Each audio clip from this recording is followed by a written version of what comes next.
Dialah Allah, ya, laisa kamitslihi syai', tidak ada yang semisal dengan Allah, tidak ada yang mirip dengan Allah apapun di dunia, ya.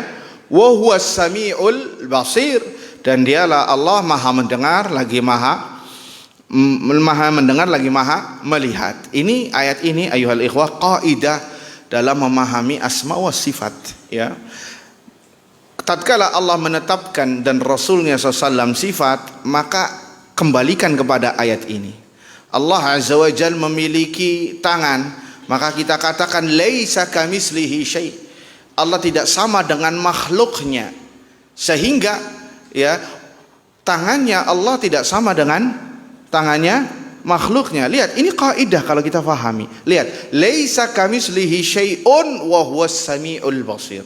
Allah tidak sama dengan makhluknya dan dia maha mendengar dan lagi maha melihat. Artinya pendengaran dan penglihatan Allah tidak sama dengan makhluknya. Kalau Anda menetapkan Allah maha mendengar dan Allah maha melihat tidak sama dengan makhluknya, berarti melazimkan Anda untuk menetapkan sifat-sifat Allah yang lain yang sudah Allah dan Rasulnya tentukan dengan kaidah yang sama.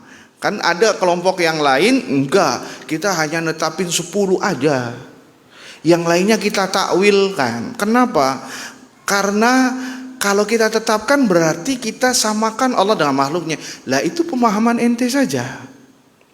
Taib, di antara 10 itu ada sifat haya. Kita sentil sedikit, ya.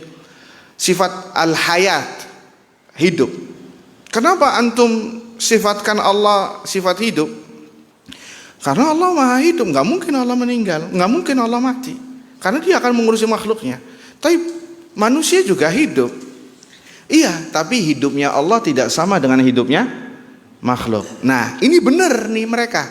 Tapi ketika satu lain, Allah turun ke langit dunia, oh nggak boleh Allah turun ke langit dunia, karena kalau Allah turun berarti sama dengan makhluknya, maka kita takwilkan turun di sini bukan Allahnya tapi perintahnya, rahmatnya. Lah, kok ngeblunder antum? Tadi antum sudah benar tuh. Allah, antum menetapkan sifat Allah hidup, dan hidupnya Allah tidak sama dengan hidupnya makhluk. Kok kenapa ini juga nggak antum pakai dengan kaidah tadi? Kan sama-sama sifat, iya apa tidak? Sama, semua sifat itu sama kaidahnya. Maka kita katakan ahlus sunnah Allah itu turun, tetapi turunnya Allah tidak sama dengan beres, sudah.